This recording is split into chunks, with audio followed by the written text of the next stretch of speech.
আসসালামু আলাইকুম। আজকে দেখাবো এই ডিজাইনের স্কার্টটা পুরো ফুল ভিডিওতে। চলুন দেখা যাক। এটা আমি কিছু টুকরা কাপড় ছিল, সেই টুকরা কাপড় দিয়ে আমি এটা বানিয়েছি। তো একটা কামিজের সাইডের কাপড় ছিল, সে বলছে যে এটা দিয়ে তার জন্য একটা স্কার্ট বানাতে। তো ২ কাপড় দিয়েছে, সেজন্য আমি ২ টা কাপড় দিয়ে আমি স্কার্টটা বানিয়ে নিয়েছি।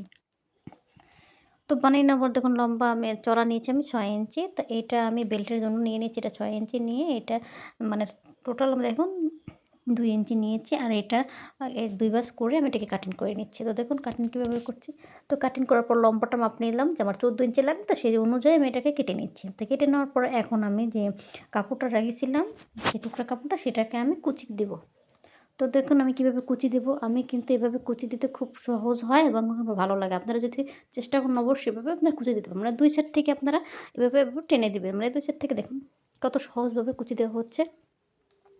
অনেকে প্রশ্ন করছেন, আপু যে আপনারা কুচিটা কীভাবে দেন? দেখুন আপু আমি সেই কুচিটা কীভাবে দিচ্ছি যদি আপনারা দেখে না থাকেন সেটা কিন্তু আজকে দেখতে পারবেন।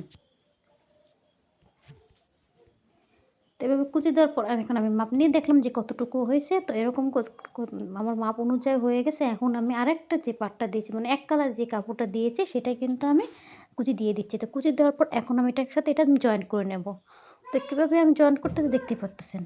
তো এইভাবে পুরোটুকু কুচি দেওয়া হয়ে গেছে। তো এটার উপর আমি সৌন্দর্য করার জন্য আমি লেসটা দিয়ে দিচ্ছি। তো লেসটা দেওয়ার পরে কিন্তু আরও সৌন্দর্যটা বেড়ে গেছে। আপনারা কিন্তু অন্য ডিজাইন বা অন্য কালারও দিতে পারেন।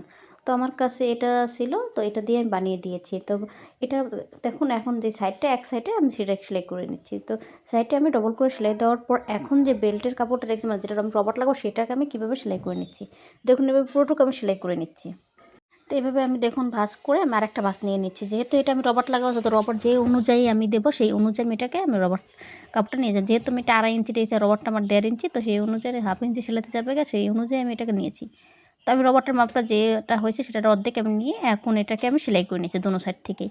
তো সেলাই করার পর উপরে একটা আমি চাপ সেলাই দিয়ে দিচ্ছি। চাপ সেলাই দেওয়ার পর এখন সাইডের যে সেলাইটা দিয়েছি এক সাইডে কিন্তু আমি সেলাই দিয়েছি, আরেক সাইডে কিন্তু আমি দিইনি। তো এখন আমি আরেক সাইডে সেলাই করে দিচ্ছি।